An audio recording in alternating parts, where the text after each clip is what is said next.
palavra lá em Atos dos Apóstolos veio como um vento impetuoso. Eita, haja fogo. Graças e paz, queridos irmãos, sejam muito, mas muito bem-vindos a mais uma segunda-feira no Ministério dos Semeadores. Irmãos que quiserem, tem cadeira aqui na frente, tem cadeira ali ainda, tem aqui, viu? Pode chegar, pode ficar à vontade. Toda semana estamos aqui trazendo a palavra de Deus. Toda semana estamos aqui semeando a palavra de Deus. O que nós fazemos aqui é obedecer à ordem de Jesus. Ele falou: vão e façam discípulos em meu nome. Sejam minhas testemunhas, seja em Jerusalém, na Judéia, na Galiléia, nos confins do mundo. E nós aqui nos confins do mundo estamos sendo testemunha dele, porque estamos levando a palavra para vocês que vieram receber esse alimento espiritual nessa noite. E eu espero que cada um leve a porção de bênção que veio buscar. Irmãos, essa noite é uma noite especial, porque nessa noite nós estamos comemorando uma das passagens mais belas da história do cristianismo. Aliás, poderia dizer o pontapé inicial. Tudo começou no dia de Pentecostes. O cristianismo começou ali, naquele dia. Foi ali que o Espírito Santo, prometido por Jesus, desceu e encheu aqueles apóstolos, aqueles discípulos de poder. E nada conseguiu parar eles. Nem todo o poderio romano. Nada. Cristãos continuam fazendo os cristãos. E cristãos continuam fazendo outros cristãos. E o cristianismo não vai parar nunca. Porque esse foi o método de Cristo. Vão e faça discípulo. E a gente está fazendo isso. A gente está aqui discipulando para que amanhã vocês estejam discipulando outros. Amém, queridos? Amém. O tema dessa noite que nós escolhemos foi o Deus esquecido. Mas por que o Deus esquecido? Na verdade, é o título de um livro do pastor americano Francis Chan, que ele retrata o quão a igreja tem negligenciado a terceira pessoa da Trindade, que é o Espírito Santo. A gente fala muito de Deus Pai, fala muito de Jesus Cristo e fala muito pouco do Espírito Santo. Noite de Natal é uma festa imensa. A noite de Pentecostes é apenas lembrada nos cultos. Enfim, por que isso, né? Então, para falar sobre esse tema, a gente convidou alguém com muita intimidade com o Espírito Santo. E olha que foi difícil fazer essa escolha, não foi, pastor Luna? A gente pensou tanto, quem a gente chama? E o pastor Luna disse: chama Rafa Mariz. Eu disse: mas ele teve aqui no carnaval. Não tem nada não, pode chamar. Então, amei. Rafa Mariz, chega cá, meu irmão. Pastor Luna também.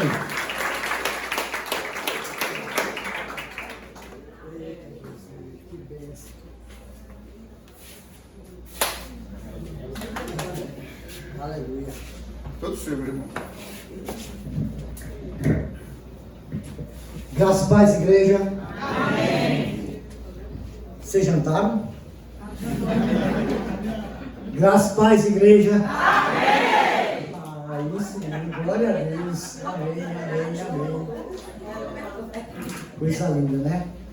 Nós viemos esse final de semana do Seminário de Vida no Espírito Santo, né, lá em Aldeia, lá no Colonial. Foi muito bom, né, a presença do Espírito Santo lá, muitas pessoas sendo trabalhadas interiormente, muitas pessoas crescendo, né, no Espírito, muitas pessoas foram tocadas pelo Espírito Santo. Então, assim, muito bom, muito interessante. E aqui não vai ser diferente nessa noite, amém? Amém. Vocês creem que o Espírito Santo está aqui? Amém. Ele está aqui. A palavra de Deus diz: quando 2 ou 3 pessoas, né, somos muito mais do que isso, né, e não há ninguém muito mais, assim, apropriado para falar do Espírito Santo do que Rafinha, né? O referendo Rafa, ele nos deu uma palavra abençoada lá no Seminário de Vida, antes, na preparação do Seminário de Vida, a respeito do Espírito Santo, que foi muito pertinente, né? E não vai ser diferente hoje aqui, amém? Abra o seu coração para receber. Ore para que o Espírito Santo toque na sua vida e transforme a sua vida. Amém? Vamos orar aqui por ele. Estenda a mão para cá.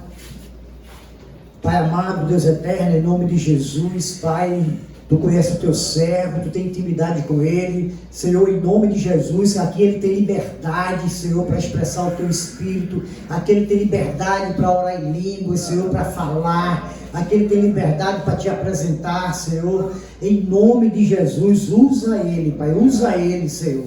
Tira todo engessamento da nossa igreja e usa ele com poder e com autoridade que tem no Teu Espírito Santo, Senhor, para ele trazer a mensagem da cruz de forma real e verdadeira. Em nome de Jesus, usa os seus lábios, usa o seu coração, usa a sua mente, usa a sua alma, usa tudo que ele tem, Pai, em nome de Jesus. Em nome de Jesus, se mostra através dele, Pai, em nome de Jesus. Que assim seja, assim nós oramos e assim será. Em nome de Jesus. Amém. Amém. Boa noite, paz de Cristo, igreja. Amém. Vocês estão felizes? Amém. Uns 4 ou 5 só. Vocês estão felizes? Amém. Não é amém, é sim.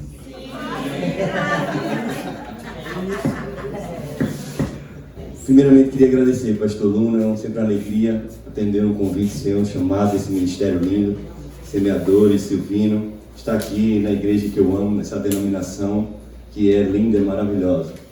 Conheço outras igrejas, mas não nenhuma tão bela, tão centrada, evangélica, litúrgica e sacramental como a nossa. Isso é muito importante. Muito fiéis à Escritura, muito fiel aos mandamentos de Jesus Cristo e muito fiel em propagar o Evangelho. Isso é muito bom, muito bom. Isso nos vê que nos incentiva e nos encoraja a olhar para o mundo e ver que ainda existem igrejas que se permanecem fiéis, apesar de tantas coisas ruins que nós temos visto por aí. Mas a nossa igreja, ela permanece fiel, e assim será até Jesus voltar. Se depender desses pastores assim, a gente vai. É uma alegria ver aqui os irmãos lá da paróquia Getsemane, Danilo, Lucas, meu irmão Sérgio, Fernanda, minha esposa amada, minhas irmãs aqui, Neuza, Elisa, Nelson, todo mundo. Mas fico muito feliz também, especial hoje, de ver meu irmão João Vitor, Rodolfo, meu irmão. Prazer revê-lo. Muito bom ver eles dois juntos. Isso é muito, para mim, muito impactante. Muito feliz. Isso mostra que o Espírito Santo está agindo. Isso é sobre isso que a gente está falando. É sobre isso. Abra sua Bíblia, por favor, para a gente santificar essa reunião com a palavra de Deus. Evangelho de Marcos, capítulo 16. Quanto tempo eu tenho? 2 horas, né?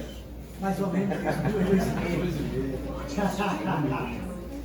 Então eu vou ser breve. Isso.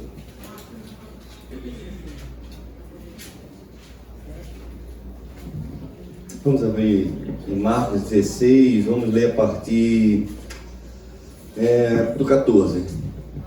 Marcos 16, 14. A gente vai ler até o final, amém? Todos encontraram, diz: eu amo Jesus. Eu amo Jesus. Agora todo mundo fala junto, né? Amém. Obrigado, ó. Haja luz. Deus é fiel.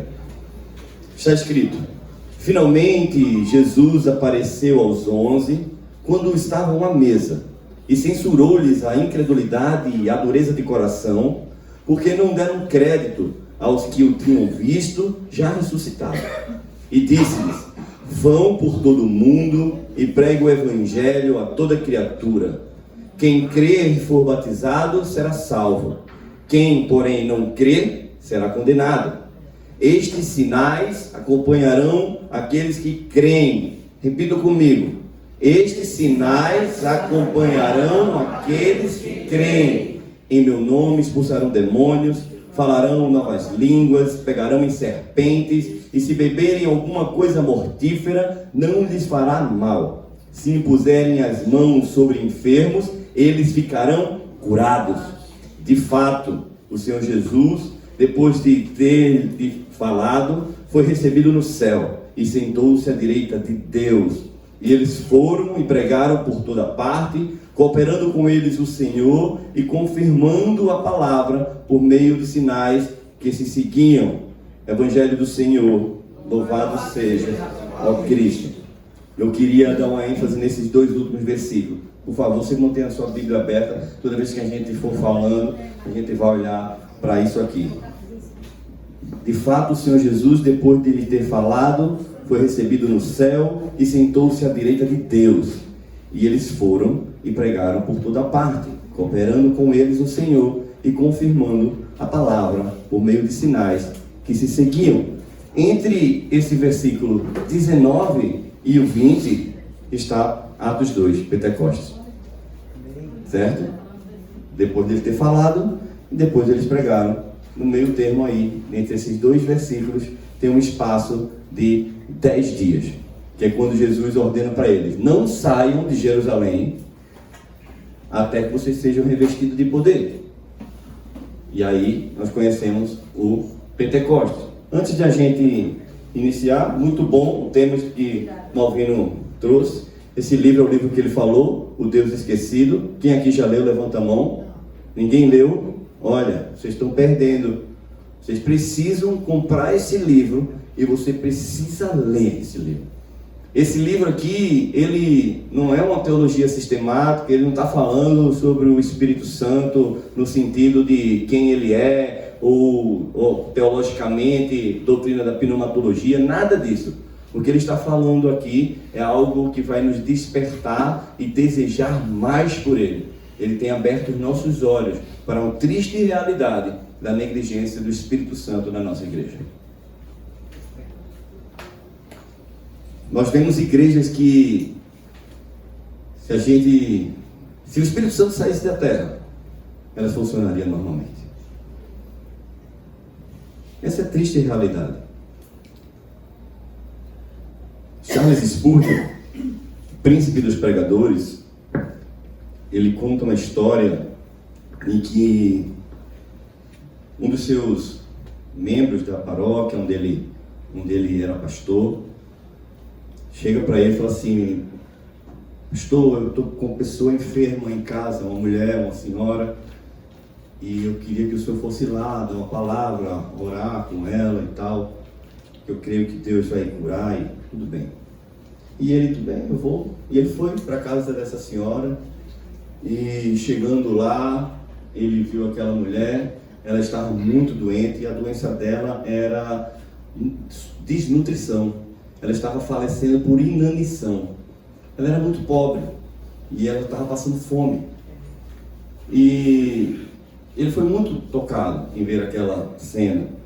Mas algo chamou a atenção de Charles Spurgeon, naquela humilde residência. Ele olha para a sala e tem um quadro na parede. Um quadro muito bonito, diga-se de passagem. E chamou a atenção dele. E ele pergunta para ela, né? Esse quadro aqui, pode me falar sobre ele? Enquanto ele chega mais perto e começa a olhar e entender.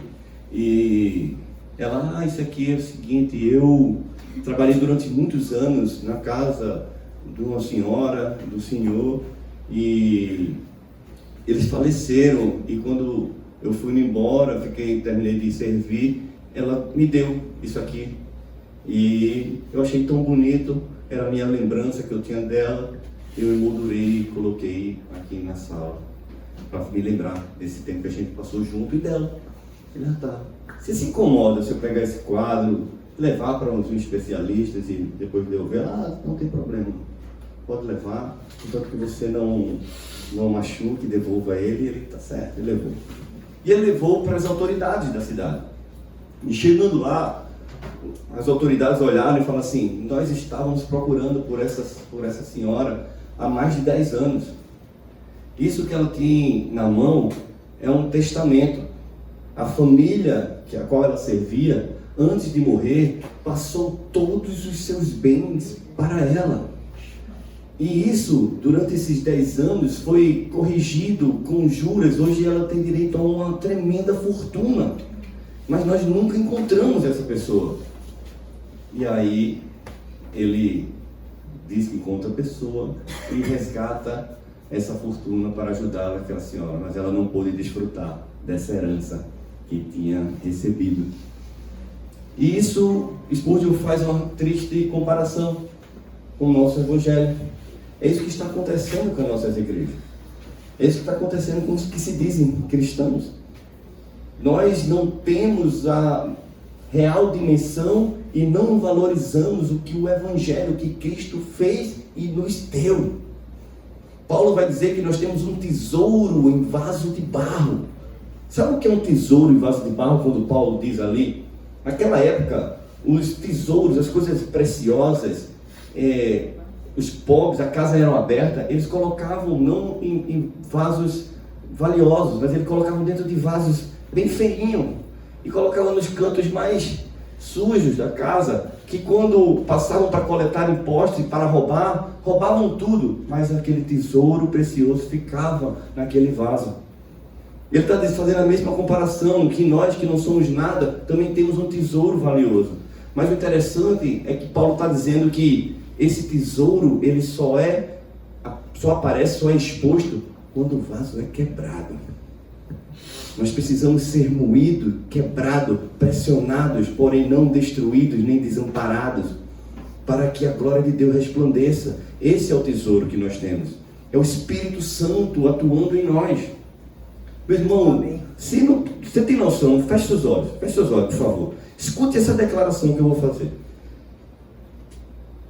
O Deus do universo, o Criador de todas as coisas, mora no seu interior. Deus do universo mora dentro do seu corpo. O que isso provoca em você? Você pode abrir os olhos e olhar para mim agora. Meu Deus! Isso deve fazer a gente gritar, desesperar. O Deus de Gênesis 1 mora dentro de tu, irmão. Amém. Vamos lá. E sabe o que isso significa? Isso significa que nós não somos pessoas comuns. Nós somos pessoas que nós temos superpoderes. Não é um super-herói, mas nós temos poderes sobrenaturais. Você foi chamado para sair do ordinário, se mover no extraordinário.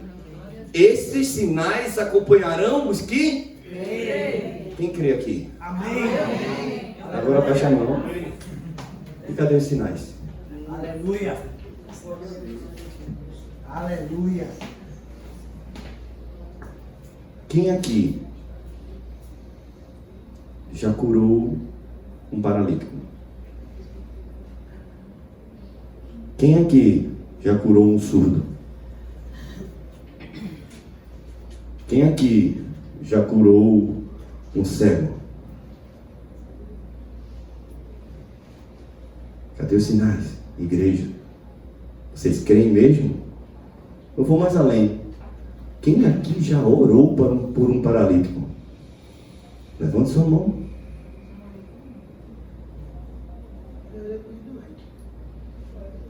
Cadê o espírito de ousadia que habita dentro de você? Os sinais acompanharão os que creem. Mas para isso nós precisamos fazer o quê? Crer e orar. E ir. Eu tenho que ver aquele irmãozinho ali e falar: irmão, eu conheço um Deus. E esse Deus habita dentro de mim. E eu creio que se orar por tudo, pode ficar em pé aqui agora. Posso orar para você? Ele ora aí, irmão. E eu vi paralítico andar no meio de um carnaval. Ah, meu irmão, nós fomos chamados para isso. Nós fomos chamados para isso. Eu já vi surdo ouvir, botar a mão e ele orar, e eu ouvir. É para isso que nós somos chamados. Não espere menos do que isso. Você não foi chamado para viver uma vida melhor, o Evangelho. Você crê em Jesus Cristo, muito bom, ser salvo, não termina por aí. Não. Ide, pregai o Evangelho. Mas você precisa fazer discípulos. Os sinais precisam lhe acompanhar. E aí Deus estará com você todos os dias da sua vida. O que ele está dizendo é que se você se mover naquilo que você crê, e a partir do momento que você abre a sua boca e você testemunha de Jesus Cristo, maravilhas vão acontecer. Mas nós precisamos nos mover. Nós precisamos ter fé. Sem fé é impossível agradar a Deus. Meus irmãos, a causa do declínio da igreja dos dias atuais é o estilo de vida que nós temos adotado nesses últimos séculos. Nós temos reduzido o evangelho a uma solução barata para os problemas da nossa vida. Nós temos oferecido Jesus por aí como nós fôssemos um vendedor e precisamos bater a meta de venda. Nós precisamos deixar de lado o arrependimento simplesmente para ganhar uma pessoa nova dentro da igreja, um novo convertido. Então, o que nós temos hoje na igreja são convertidos, mas a pergunta é, que espécie de convertidos que nós temos? Jesus disse aos ministros da sua época: ai de vocês, mestres da lei e fariseus, hipócritas, porque percorrem terra e mar para fazer um convertido, e quando conseguem, vocês o tornam 2 vezes mais filhos do inferno que vocês. Convertidos é muito fácil de fazer. É muito fácil encher igreja de gente. É muito fácil. Mas será que esses que estão dentro da igreja são verdadeiramente filhos do reino de Deus? É muito diferente. Não basta ser convertido. Convertido, na verdade, é simplesmente uma mudança de caminho. Qualquer um pode fazer, até o ímpio, todo dia faz isso, meu amigo. A verdadeira conversão que a Bíblia nos diz, Paulo vai dizer, é quando alguém converte a Cristo, os nossos olhos, o véu é rasgado. É diferente. Não basta eu mudar o meu caminho de rota, eu tenho que me voltar completamente para Cristo. Eu agora só tenho olhos para Ele, eu agora só tenho um caminho, que é o próprio Jesus. Eu agora acesso a um lugar que é por meio do novo e vivo caminho. Eu agora tenho um alvo, eu prossigo, eu esqueço agora das coisas que para trás ficam, e agora eu avanço para aquelas que estão diante de mim. E o que é que está diante de mim? É o dia do encontro com o meu amado, é Jesus Cristo. E como que eu vou fazer isso? Por meio do Espírito Santo, por meio de uma vida de total entrega, por meio de uma vida de olhar e falar assim, esse Jesus Cristo, ele é real. Você crê mesmo que Jesus Cristo é real? Amém. Meus irmãos, Jesus não é um espírito. Jesus não é invisível. Ele está invisível aos nossos olhos agora porque ele está no céu, assentado à direita de Deus Pai Todo-Poderoso. Mas Jesus Cristo, ele é um homem judeu de 33 anos e meio de idade, de carne e osso, um corpo glorificado. Ele está ressuscitado. O corpo não está mais no túmulo, o corpo está no céu. E ele come. Ele come. E esse mesmo Jesus, diz Atos, capítulo 1, vai dizer, este mesmo Jesus que vocês estão vendo subir, ele voltará. Ou seja, da mesma forma física, da mesma forma glorificada, da mesma forma majestosa, da mesma forma em carne e osso. Nós iremos pegar, tocar em Jesus, nas suas feridas, no seu lado. Nós iremos sentar à mesa com ele e comer com ele. E o que é que faz isso gerar em nós? O Espírito Santo. A primeira evidência de que nós estamos cheios do Espírito Santo, sabe qual é? É desejar ver Jesus. Eu vou repetir para vocês. A primeira evidência de alguém que tem o Espírito Santo é ver Jesus, querer ver Jesus.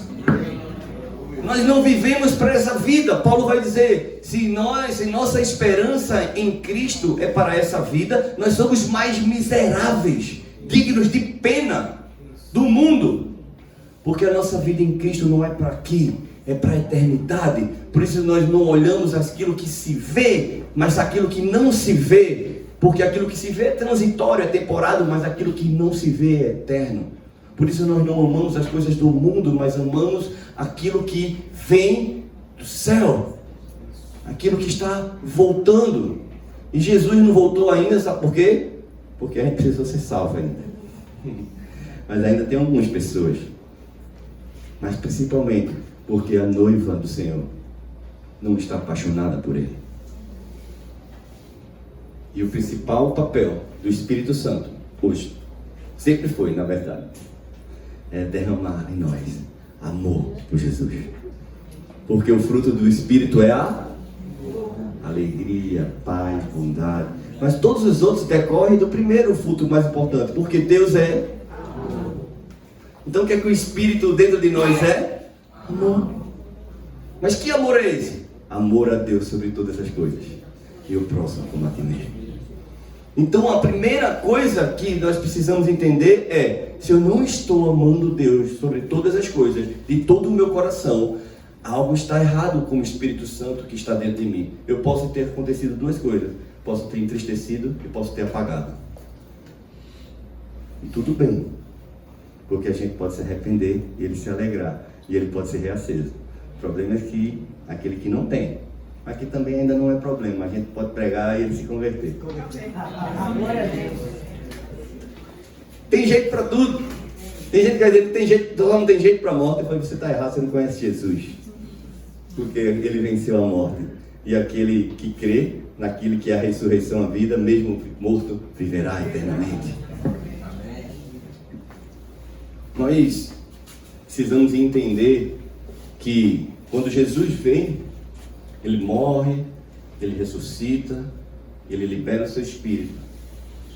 Três coisas marcam o Pentecostes: a descida do Espírito. Primeiro, a capacitação da igreja. Sim, não é o Espírito de Pentecostes, é o Espírito da profecia, é o poder de Deus sobre a igreja para ser testemunhos. Mas também é o cumprimento, o início dos últimos dias. Hebreus vai dizer: antigamente Deus falou com os nossos pais por visões, por sonhos. Nos últimos dias ele fala através do seu Filho Jesus Cristo, que é o resplendor da glória do Pai, a expressão exata do seu ser. Mas também Pentecostes também marca algo que deveria nos encorajar, que o Espírito Santo ele está disponível universalmente para todos aqueles que creem, para todos aqueles que desejarem. Mas o mais marcante é que agora foi iniciada um período de tempo. O período da primeira vinda de Jesus e a segunda vinda de Jesus. E nesse tempo, nós agora nos enquadramos num tempo de espera. Maravilha. Quem gosta de esperar aqui? Vamos lá, alguém. Pois é sobre isso. E a primeira ordem que Jesus dá para os seus discípulos quando ele está subindo, ele: ei, vocês vão para cá. Mas ei, esperem até ser revestido do alto com o poder do Espírito Santo. Porque João Batista batizou com água, mas dentro de poucos dias vocês serão batizados com fogo. E eles fizeram o quê? Esperaram. E por que você não espera? Os discípulos só puderam pregar o Evangelho, só puderam se mover, só puderam testemunhar de Jesus, cheio do Espírito Santo. E por que nós nos movemos sem estar cheio do Espírito Santo?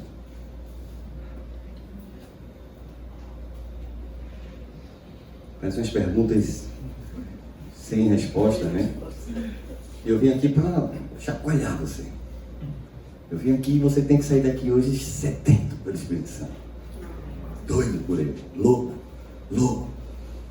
Ninguém gosta de esperar. E nesse processo que nós estamos de ter que esperar a vinda do Senhor, não é apenas uma espera passiva, mas Jesus ele vai dizer: você precisa esperar e apressar a vinda do Senhor. Então a nossa espera por Jesus é uma espera ativa. Nós, enquanto esperamos, eles ansiamos pelo dia do seu retorno, nós saímos pregando o Evangelho, apresentando o nosso Deus, um Deus vivo que está voltando. E como é feito isso? Cheio do poder.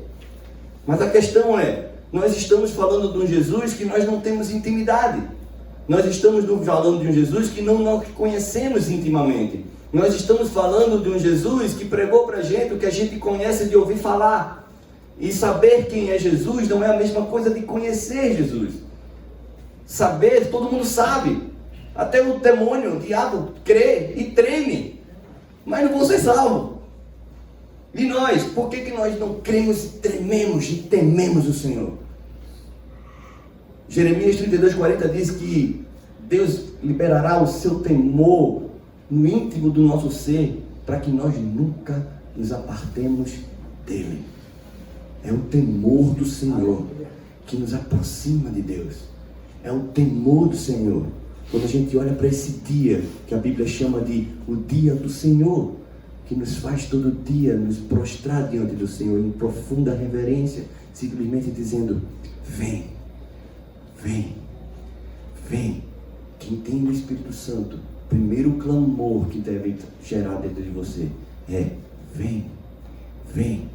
Isso não está acontecendo ainda, mas as Escrituras nos dizem, em Apocalipse 22:17, que Deus está provocando isso, e o Espírito e a noiva dizem: vem. E todo aquele que ouve, diga: vem, venham e bebam das águas, venham, é de graça, todo aquele que tem sede. E Ele derramará do seu Espírito sobre o sedento. Essa é a promessa. E os discípulos estavam esperando por essa promessa. Eles esperaram, eles não ficaram esperando algo que não iria acontecer. Ele não sabia. Eles não ficaram lá, vamos esperar, jogando dominó, baralho, jogando urim-tumim. Não foi isso. Atos 1,14 diz que eles perseveravam unânimes em oração. E eu quero trazer essa palavra para o nosso entendimento. Se você sair daqui apenas com isso no seu coração, isso vai impactar a sua vida. Essa palavra, usada no livro de Atos, capítulo 1, verso 14, para unânimes, vem do grego umotumadon. Essa palavra, ela só é usada uma única vez nas Escrituras, que é nesse versículo, utilizado pelo evangelista Lucas. Um médico, ele tem entendimento, ele é letrado, ele estudou e ele procurou, dentre todas as coisas, colocar uma palavra única para expressar o verdadeiro sentido de uma igreja que ama o Senhor. Umotumadon, unânimes. Essa palavra, ela tem um significado de zelo, paixão, dor. Aqueles 120 discípulos dentro do cenáculo, eles estavam não apenas perseverando, e nem apenas estavam em oração, e também não estavam perseverando em oração, porque poderia estar 120 orando por muito de coisa diferente, mas eles estavam unânimes, eles estavam com apenas um desejo, com o mesmo zelo, com a mesma paixão e com dores de parto, gerando a promessa que Jesus falou. E qual era a promessa? O Espírito Santo. Eles estavam esperando por isso. Jesus falou: João Batista batizou com água, dentro de poucos dias vocês serão batizados com o Espírito Santo. Eles sabiam quem era o Espírito Santo. Jesus passou João 14, 15, 16 falando do Consolador, do Paráclito. Eles sabiam quem era ele. E quando ele desceu, e quando falaram: vocês estão bêbados, Pedro falou: não estão bêbados. Isso que está acontecendo é aquilo que está escrito. Joel 2,28, derramarei do meu espírito sobre toda a carne. Nós não estamos aqui nos embriagando, nós estamos aqui testificando o cumprimento das Escrituras. Jesus prometeu, Jesus cumpriu, e Ele derramou, e todos aqui estão cheios do Espírito, cheios de poder. E a primeira evidência ali foi falar em línguas. Mas eu quero deixar claro, não Pastor, Oi. você pode repetir de novo isso que você falou agora? A parte do tomadão? Sim. Não, depois, nós somos derramados, cheios do Espírito. Isso. Quando o Espírito cai ali em Atos 2, e eles são cheios do Espírito, eles estavam tão cheios que as pessoas olharam para ele e falaram: vocês estão bêbados. E Pedro, ele fala assim: não, eles não estão bêbados, porque são apenas 9 horas. Mas isso que está acontecendo é aquilo que está escrito em Joel 2,28: derramarei do meu espírito sobre toda a carne, e eles terão visões, profetizarão. Era isso que estava acontecendo. E por que nós precisamos conhecer as Escrituras? Porque quando acontecer, ele vai dizer, isso é aquilo que está escrito. Por que essa pessoa foi curada? Porque está escrito. Nós somos esses. Nós pressionamos Deus, o nosso Pai, falando para ele assim, Pai, tu prometeste. E eu estou aqui. Dou um passo de fé. E à medida que eu dou, porque eu tenho fé, e aí fé agrada papai, aí papai, vai filho, poder. Mas se eu vou, não sei se vai dar certo, né? Mas vamos. O papai fala assim, ô meu filho, vai com fé. Vai que é tua, Tafarel. Estou contigo. Não temas, crê somente. Se crês, verás a glória de Deus. E nesse tipo de espera, hoje que nós estamos, não é o mesmo tempo de espera dos apóstolos. E o que acontece nesse tempo de espera? É um perigo para a igreja de hoje, porque elas têm agora absorvido a secularização do mundo pós-moderno.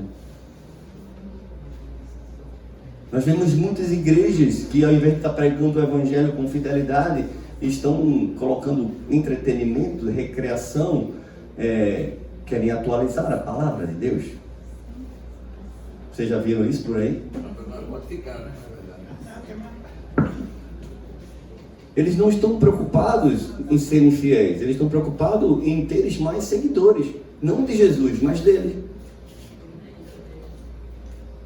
Então, no nosso tempo de espera, nós temos dado brecha para isso. A igreja do Senhor. E por que a gente se coloca nisso? Porque só existe um corpo. E se é a igreja de Cristo que eles estão errados, isso afeta a gente também. Então, se eles erraram, a gente também está ferrado. Essa conta vai ser paga por nós também. Mas nós precisamos pregar a verdade. Aí você se livra da culpa de sangue deles, tá bom? Então fica a dica. Então o mundo está emitindo mantra para esse tempo nosso de espera. Porque a gente não gosta de esperar, a gente não sabe esperar, a gente não quer esperar. Esperar é muito ruim, é entediante, porque a gente acha que esperar é esperar sozinho do jeito que a gente quer. Mas a palavra homotumador diz que é o nosso jeito de esperar, somos todos nós, assim como esse lugar está, junto, olhando para o mesmo lugar, desejando a mesma coisa. Aí sim, algo vai acontecer.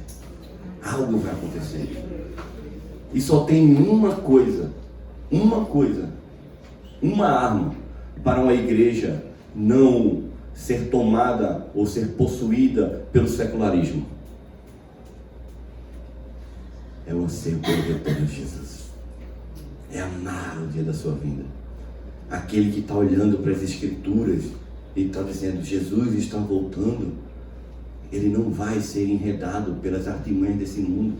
Só há um jeito de não ser enganado, é conhecer a verdade. Paulo disse, não apaguem o espírito, não desprezem as profecias. Então, se eu rejeito a palavra de Deus, se eu não estou dando crédito para o que vai acontecer, eu estou apagando o espírito.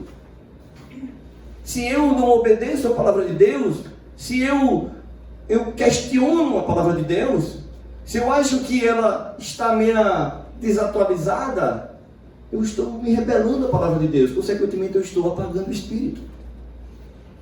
Essa palavra das Escrituras, elas são inerrantes. Ela é a verdade. Ela é a nossa regra de fé e prática. Ela nunca está fora de moda. Não precisa ser atualizada. Nós é que precisamos nos adequar a ela. E como nós conseguiremos fazer isso? Por meio do Espírito Santo. A questão é que muitas vezes ela incomoda a gente e a gente não quer. Dói, machuca, fere. E a gente fica com raivinha. Mimimi. Agora não, depois. A gente levanta o tapete e bota a sujeira para debaixo e bota o tapete. Mas sujeira debaixo do tapete não é uma casa limpa. O Espírito Santo, ele que sonda mente e coração. Ele pega todo dia e levanta o tapete. E aí, e você, acha essa coisa daí, menino? Não!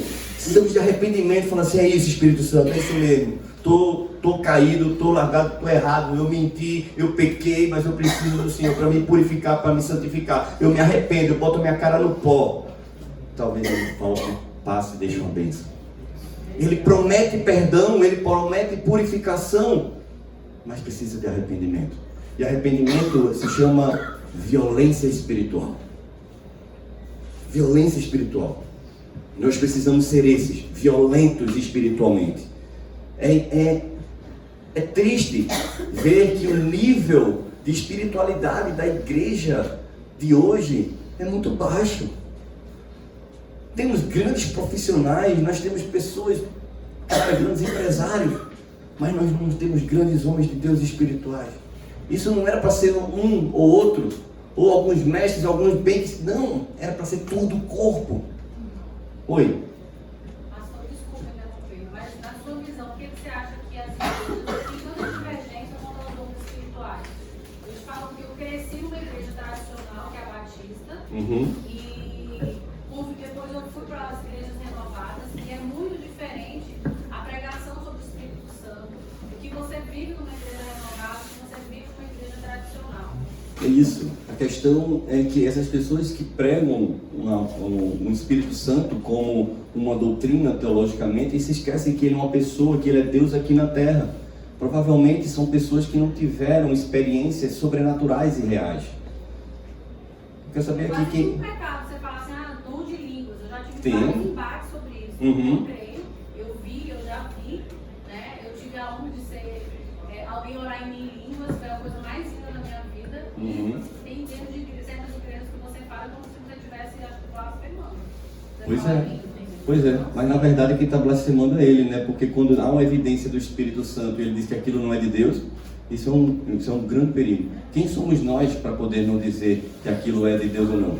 Quando nós tivermos discernimento espiritual, cheio do Espírito Santo, se crermos. Né? Então existe, mas isso aí é uma linha teológica que se chama cessacionismo.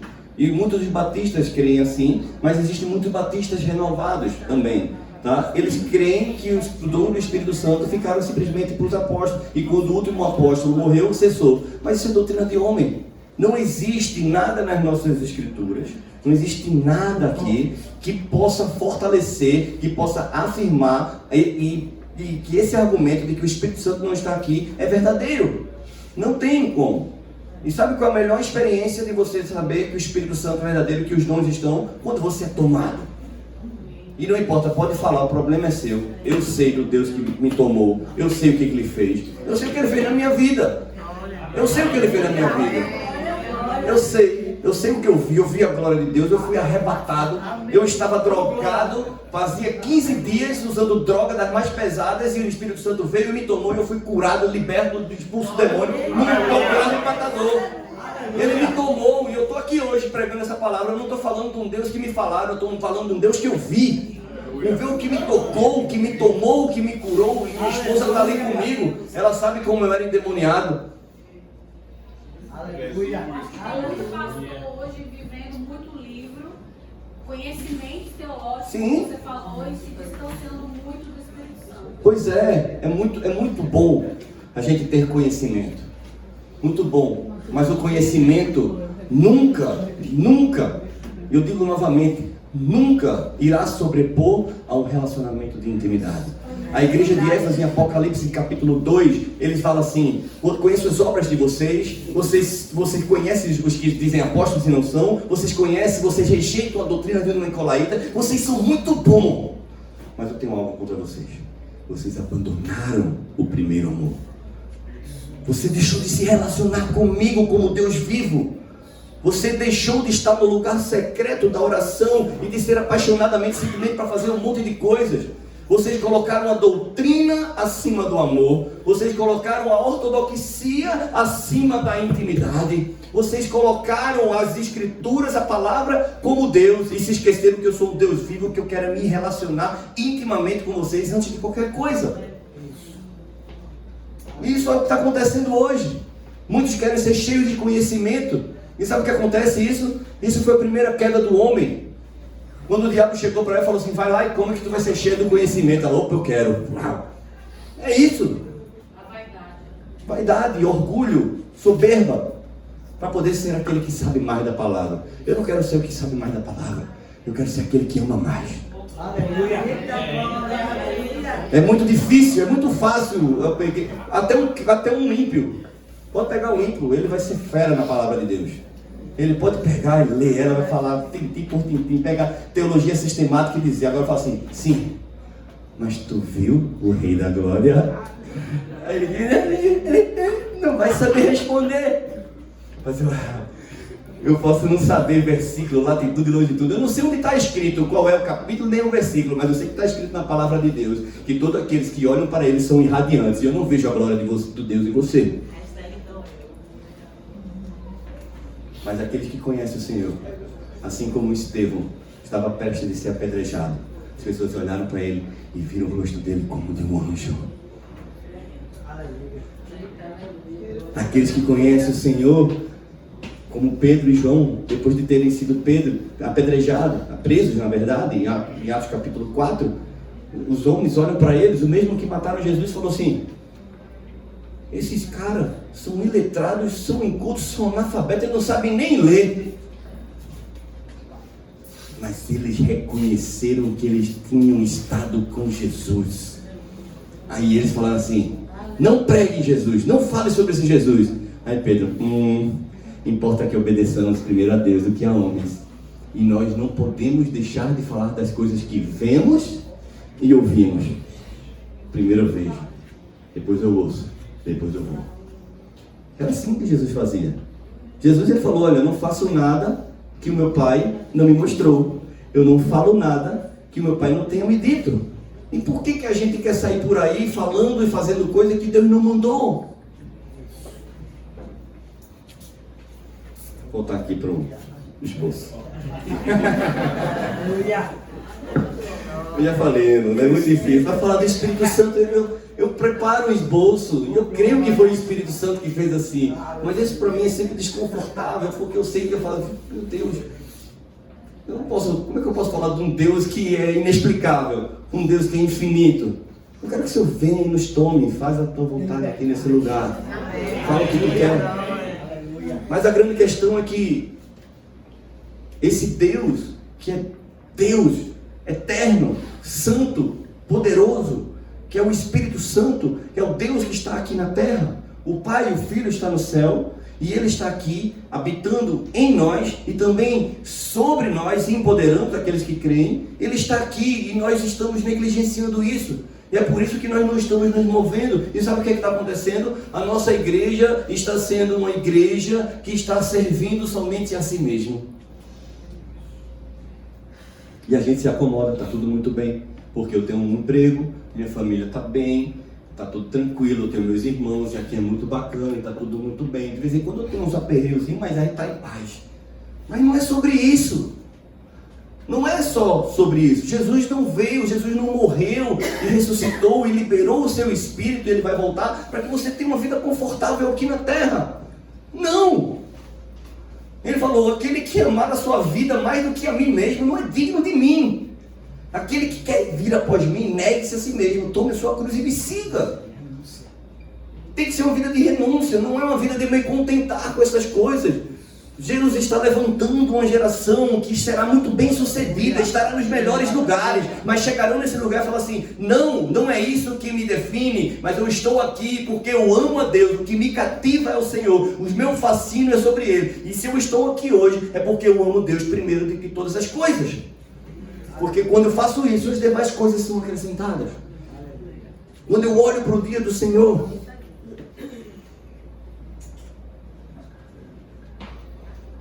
nós precisamos estar nesse lugar de oração, de perseverar em olhar para Jesus todos os dias. Até quando? Até Ele falar. Não, mas Ele está em silêncio. O silêncio de Jesus é mais gritante do que qualquer outra coisa. Quem aqui já fez cursilho? Quase todo mundo já, né? Tem alguém que não fez, é melhor. Alguém não fez? Não vou falar. Vou mudar aqui. Mas, meu irmão, veja só. Imagina. Uma pessoa chega pra gente, um irmão, e fala assim: pastor, tive um encontro com Deus. E Ele liberou sobre mim um poder. E eu agora que eu não jogava basquete, passei a jogar basquete com a maior habilidade de todas. Ele me deu um dom sobrenatural. Eu agora sou o melhor jogador de basquete. Ele, uau, vamos jogar basquete. E quando você vai jogar basquete com o cara, eu cheguei. Cadê o dom? É o que está acontecendo com a igreja. A gente diz que tem o Espírito Santo que está cheio, mas cadê os sinais? Cadê as obras? Cadê o poder de Deus fluindo através de nós? É porque a gente acredita, a gente não crê. E a gente precisa se arrepender disso, igreja. E não tem problema. Não tem problema. A gente pode começar a partir de agora novamente. Deus, Ele nos chama, tá bom. Passa a branco, passa limpo. Vamos agora, se arrepende de que vocês não me buscaram agora. Vamos começar de novo. Deus está chamando a igreja para subir e fluir no sobrenatural.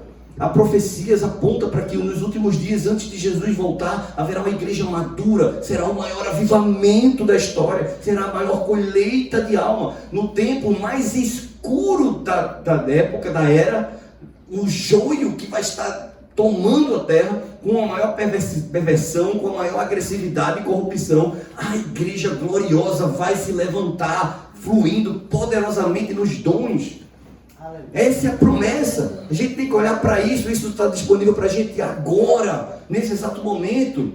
Mas nós precisamos crer, nós precisamos esperar, nós precisamos desejar, nós precisamos ansiar o dia da volta do Senhor. Nós precisamos desejar glorificar o Senhor. Ele disse, vai, vocês são a luz do mundo e sal da terra. Que a luz de vocês brilhe diante de todos os homens e Ele glorifique a Deus que está no céu. Será que a gente tem andado por aí e está glorificando a Deus? Meus irmãos, isso é trágico. Sabe por quê? A única diferença, se parar a gente em lugares no meio da rua, as pessoas só sabem discernir se a gente é um cristão ou não, se aquele cara vir na igreja. Se aquele ali frequenta a igreja, eu falei, aquele é cristão. Aquele ali eu nunca vi na igreja, eu acho que não é cristão não. Meu Deus. Não pode ser assim. Atos capítulo 11, verso 26, diz que pela primeira vez os que eram do caminho foram chamados de cristãos. Hoje a gente quer dizer, eu sou cristão. O Brasil é o país mais cristão. Que coisa. 12 discípulos botaram o mundo de cabeça para baixo. 30 milhões de cristãos não fazem nada. E nós somos cristãos. E a gente está dizendo que tem o Espírito Santo, que estamos cheios do Espírito Santo. Somos jogadores de basquete, que na hora do jogo, cadê as habilidades? O Deus Todo-Poderoso que habita dentro de mim e de você, Ele nos dá poder sobrenatural para fazer coisas que nenhum homem comum pode fazer. Isso é muito louco. Você crê nisso? Eu creio nisso, meu irmão. Eu creio piamente. Nós precisamos crer nesse Deus. Nós precisamos ter intimidade com Ele. Nós precisamos apaixonar por Ele todos os dias.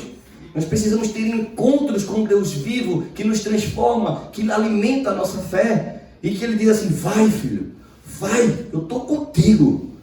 Aonde você estiver, pregando a minha palavra, crendo nessas promessas, eu estarei com você. Jesus falou, aquele que me ama, me obedece. E se me obedecer, o Pai o amará, e eu também o amarei, e me manifestarei a Ele. Meus irmãos, obedeçamos, eu coloco no meio também. Nós precisamos sair das quatro paredes, de servir ao nosso irmão, que é muito bom, mas nós somos chamados a ganhar o perdido. Você já está salvo, aleluia. Acabou-se. Vamos atrás da galera que está lá perdida. A gente precisa parar de ser egoísta. Até mesmo as nossas orações é egoísta. Quando você vai orar em casa, você pega e fala assim, Pai, abençoa meu dia, abençoa minha família, abençoa meu emprego, abençoa minhas finanças, abençoa os meus irmãos da minha igreja, abençoa minha família. Amém. Tudo seu.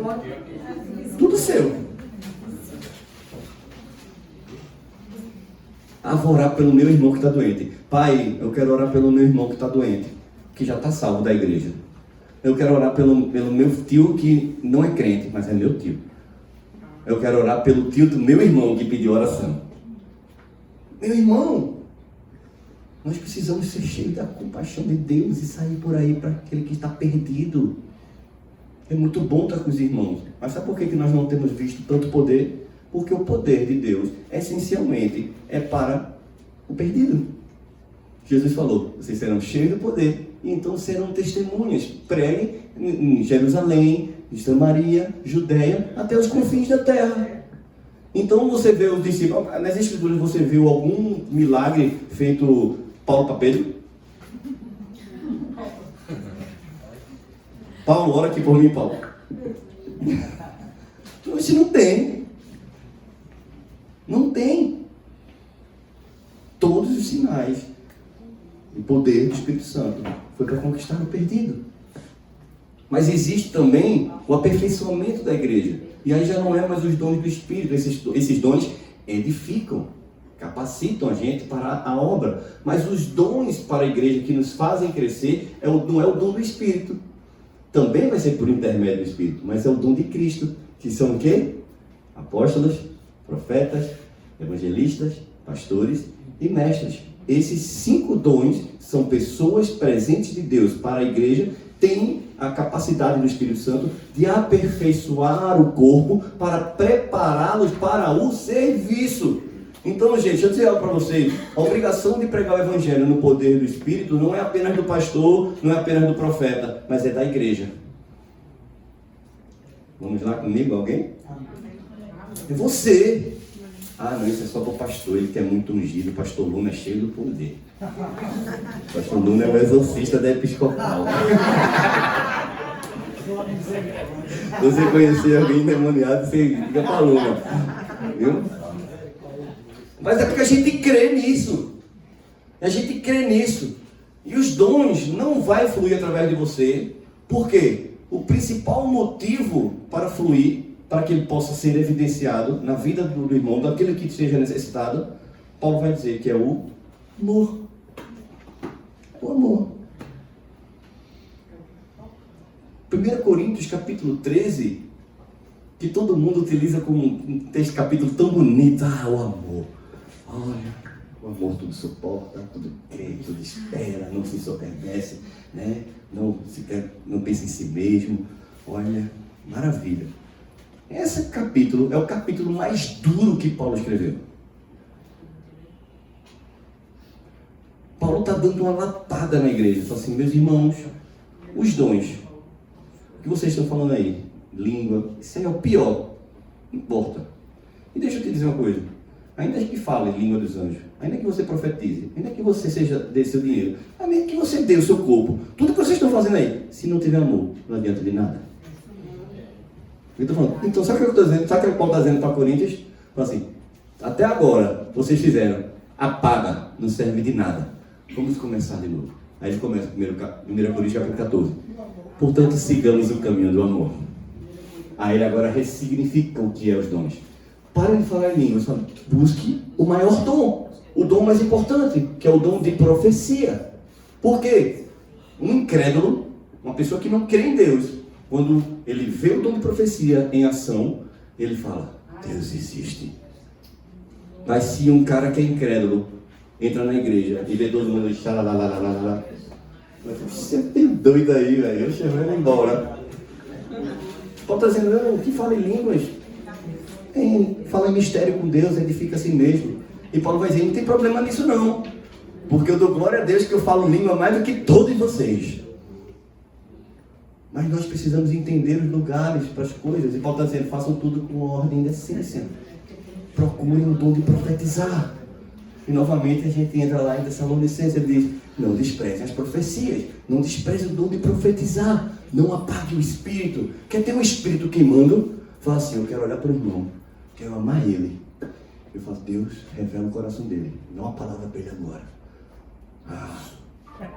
Eu não perco essa oportunidade, minha esposa sabe. Eu amo profetizar para garçom, para mulher de caixa na farmácia, em supermercado. Eu paro na bomba botando gasolina. Eu paro, olho e falo assim, Senhor, eu quero amar essa pessoa aqui agora. Espírito Santo, vem. Mostra o teu amor por ele. O que é que o Senhor quer falar a ele? Usa-me aqui agora. Me dá uma palavra. Quero profetizar na vida dele. O Espírito Santo vem. E aquela pessoa é tomada do amor de Deus. É assim que funciona. E aquele cara olha assim para vocês e fala, o que eu preciso fazer? Eu falei, aceita o Senhor Jesus. Ele te mostrou que Ele te ama, que Ele te importa, que Ele está vivo. Esse é o maior dom de profetizar. O dom de profetizar, você está dando destino para a pessoa, você está revelando o coração de Deus para aquela pessoa, você está mostrando que Deus existe, que Deus está vivo, que Deus se importa, que Ele não está escondido. E aí você está honrando a presença do Espírito Santo. Nós somos chamados a ter essa comunhão com Ele, essa intimidade. Como Davi não dava um passo sem perguntar, Senhor, é por aqui? Ele, não, Davi, arrodeia, ele está bom. E ganhava as batalhas. E agora, Senhor, por onde eu vou? Não vai não, Davi. Vai pelo outro lado, tá bom. Ele ia e ganhava a batalha. Era assim, Senhor, eu vou aqui. Não vá não. Tá bom. Nós precisamos ser assim. Eu pergunto para vocês, qual foi a última vez que você viu algo sobrenatural que você falou assim, meu Deus, isso impressionou. Se você está demorando a pensar, é porque nós não estamos em comunhão com o Espírito Santo. Isso tem que ser natural, todo dia, mas todo dia, todo dia. Você não come todo dia, você não toma banho todo dia, você não vai para o trabalho todo dia. Tem gente que vem para a igreja todo dia. Mas aí todo dia você está saindo com esse propósito que Deus lhe deu, pregar o Evangelho e os sinais acompanhar você. Ele deu a ordem. Ele pediu para esperar. E Ele mandou a gente ir. Mas acontece que a gente está pulando uma etapa. A gente está ouvindo a ordem de ir, não está esperando. Por isso que os sinais não estão acompanhando. Porque nós não temos vida de oração. Os discípulos aprenderam que a forma como o poder de Deus é derramado sobre eles é perseverando de forma unânime no lugar de oração. Pois é, tinha muita coisa para falar, mas Espírito Santo, Tu és bom. Louvado seja o Teu nome. Amém. Bem, nós somos chamados a ser as pessoas que, quando olharem para a gente, nós seremos chamados de cristãos. Algo diferencia aquele que nunca ouviu Deus, aquele que não conhece a Deus, do que aquele que tem intimidade com Deus. E eu quero deixar aqui, para que você pesquise, um homem chamado Charles Finney. Ele não foi um grande pregador, ele não fez grandes livros, mas esse homem impactou a vida dos maiores avivalistas. Ele era um homem de oração. E a biografia dele diz que Charles Finney, ele era chamado para pregar nas igrejas. Ele era um baixinho, franzino, e ele entrava na igreja. Parecia catedral, ele entrando. E à medida que ele ia entrando, o povo caía, tamanha presença que vinha atrás dele. Sem levantar uma palavra. E aí ele subia e todo mundo ia caindo, tamanha presença. Pessoas que nunca ouviram falar dele. E ele subia no altar. E antes dele falar qualquer coisa, ele ia orar. E toda a igreja já estava quebrantada em arrependimento. E ele não pregava. E toda a igreja era tomada pelo Espírito. Não tinha. Outra experiência de Charles Finney, ele ia sair de casa. Ele ia comprar pão. E ele saía. E ele chegava na padaria e quando de repente ele comprava o pão, o padeiro caía, todo mundo caía. E ele só queria pão.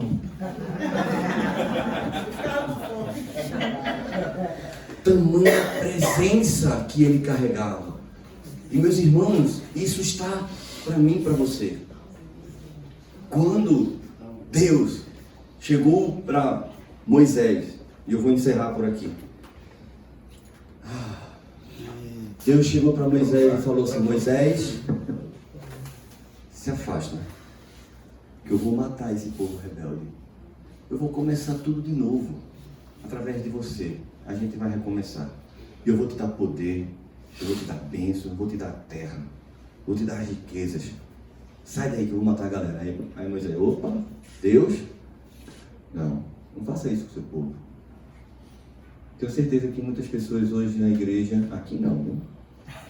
E se Deus chegasse e oferecesse para você: olha, eu vou te dar riquezas, poder, vou começar tudo através de você. Você fala: tá bom, Senhor, vamos, eis-me aqui, pode me usar. É Deus que está chamando, né? Vamos lá. Moisés falou assim: não, eu não quero bênção, eu não quero poder, eu não quero prosperidade. E hoje o que mais tem aí é culto da bênção, culto do poder, culto da prosperidade, né? Oh, glória, culto da vitória. Moisés: eu não quero nada disso. Não. Se tua presença não for comigo, não me faça subir daqui. Isso é muito bom a gente pensar, mas tem algo que Moisés fala aqui, foi o que me pegou. Esse é o texto da minha vida. Vamos lá, vamos ler. Abra aí sua Bíblia em Êxodo, capítulo 33.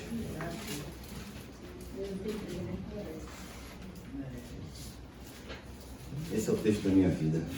E pode ser da sua vida hoje. 33, 15 e 16.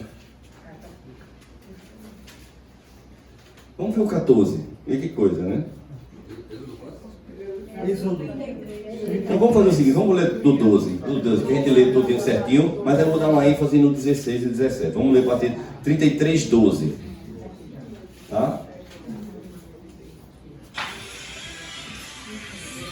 Aleluia. Deixa rolar. Aleluia. Moisés disse ao Senhor, vamos lá, está escrito, para a gente encerrar e a gente ser cheio do Espírito Santo aqui, que eu creio que ele vai vir sobre nós dois, vai gerar algo no nosso coração. Moisés disse ao Senhor: eis que me dizes para conduzir este povo, mas não me disseste quem enviará comigo. Disseste: eu conheço você pelo nome, você alcançou favor diante de mim. Agora, se alcancei favor diante de ti, peço que me faça saber neste momento. Olha, Moisés, neste momento. Deus, eu quero que você me diga agora, neste momento, para que eu te conheça e obtenha favor diante de ti. Lembra-te que esta nação é teu povo. Não é meu não, viu, Deus? É teu povo. Deus respondeu: a minha presença irá com você. Eu lhe darei descanso. Aí então Moisés disse: se tua presença não for comigo, não nos faça sair desse lugar. Oxente, Deus não tinha acabado de dizer: a minha presença irá com você? E Moisés fala assim: se tua presença não for, é porque a gente está lendo aqui em português, mas aqui é um trocadilho. Deus, ele falou assim para Moisés: a minha bondade irá com você. Vocês irão e o meu favor alcançarão vocês. E ele falou assim: não, eu não quero a tua bondade, eu não quero apenas a tua graça, eu quero a tua presença Shekinah, palpável, tu do meu lado, aqui comigo. Porque se tu não for comigo, não nos faça sair desse lugar. Aí ele diz o porquê que ele pediu isso.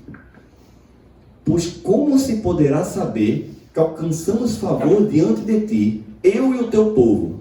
Será que não é o fato de andares conosco, de maneira que somos separados, eu e o teu povo, de todos os povos da terra? Olha o que Moisés está dizendo: eu só saio daqui se tua presença estiver comigo. Sabe por quê? Porque por onde a gente andar, a gente só é distinguido que é um povo de Deus se tua presença está conosco. Se tua presença está conosco, a gente é igual a todos os outros povos. Você vai querer sair por aí sem a presença do Senhor? A gente precisa ser como Charles Finney, como Moisés, como Paulo, Pedro, que eles passavam e as sombras curavam. Os lenços que Paulo suava o nariz, e a galera pegava o lenço dele e levava lá para casa e tocava um paninho nele e os caras eram curados. Nós somos esse, nós carregamos o Deus Todo-Poderoso dentro de nós. Você foi chamado para fazer coisas que nenhum homem comum pode fazer, meus irmãos. Vamos lá, creia nisso. Creia nisso, eu desafio você essa semana a você passar tempo de jejum e oração. A gente vai estar junto nesse mesmo propósito. E quando você sair para você ir comprar pão, você vai ver uma pessoa que vai falar assim: vem cá, em nome de Jesus, endemoniado, sai! Oh, glória! Você é chamado para isso. Você precisa chegar nos ambientes que estão brigando e a pessoa... aconteceu algo. Encheu de paz esse ambiente, algo aconteceu. Você chegar, a pessoa fala assim: meu irmão, eu vejo uma luz sobre você. É isso. Meu irmão, teu olho está brilhando, teu olho está como chamas de fogo. Eu estava olhando nos olhos dele agora lá dentro de casa. Toda vez que Moisés se encontrava com o Senhor, ele voltava, o rosto dele resplandecia. E a gente, o que é que está acontecendo? A gente está andando, caminhando. Eu sou cristão. Não, a gente precisa andar e as pessoas vão olhar assim. Como Eliseu passava no meio da multidão. E a Sunamita olhou assim e falou assim: esse homem que sempre passa por aqui é verdadeiramente um santo homem de Deus. Sem precisar falar nada, sem precisar fazer nada, simplesmente quando você passar, o bom perfume de Cristo irá exalar. Quando você passar, as pessoas vão tremer e falar: meu Deus, vai sentir um temor. Porque quando Deus chega, a presença é terrível dele, mas também gloriosa. Quando a presença de Deus chega, há arrependimento, há temor, há quebrantamento. As pessoas vão olhar assim: meu Deus, tem algo nesse lugar, o que está acontecendo? É a presença de Deus. Nós somos chamados para isso. Amém. Você crê nisso? Amém. Feche seus olhos, vamos orar por isso em nome de Jesus. Pai, no nome de Jesus.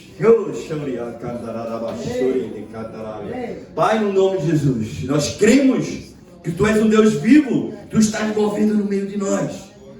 Oh, Deus, nos perdoa por ter te negligenciado, Senhor, por não termos te buscado tão intensamente. Espírito Santo de Deus, nós clamamos: caia sobre nós. Espírito da profecia, vem sobre nós, nos empodera, nos faz caminhar no sobrenatural. Pai, no nome de Jesus, aqueles, Senhor, que não tiveram ainda um encontro com a Tua glória, eu oro para que eles tenham experiências sobrenaturais essa noite. Eu peço, Senhor, Espírito Santo, meu amigo, eu te peço gentilmente, vem agora. Vem tocando corações aqui, Senhor Deus, incendiando-os. Oh, Deus, eu oro para que o Senhor venha agora trazendo fogo, Senhor. Eu oro para que mentes, Senhor Deus, que tem fortalezas, que impedem de levar os pensamentos cativos a Ti, sejam quebrados agora. Pai, todo o empecilho, tudo aquilo que impede de experimentar o Teu poder e o Teu amor, seja removido agora, em nome de Jesus.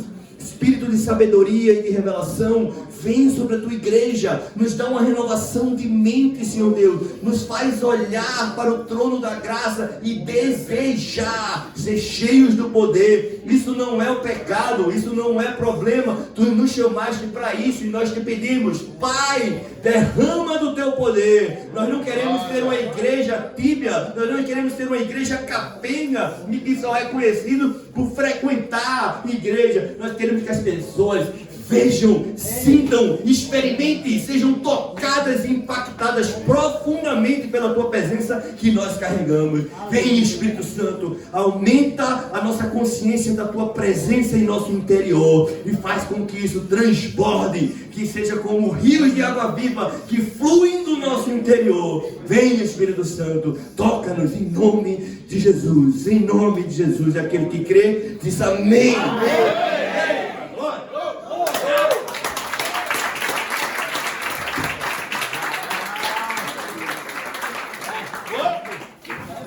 Eita! Quem sentiu fogo? Glória a Deus. Queridos, o tempo está muito avançado para eu liberar para pergunta, né? Só uma? Duas, pastor? Como é? Duas perguntas. E vai!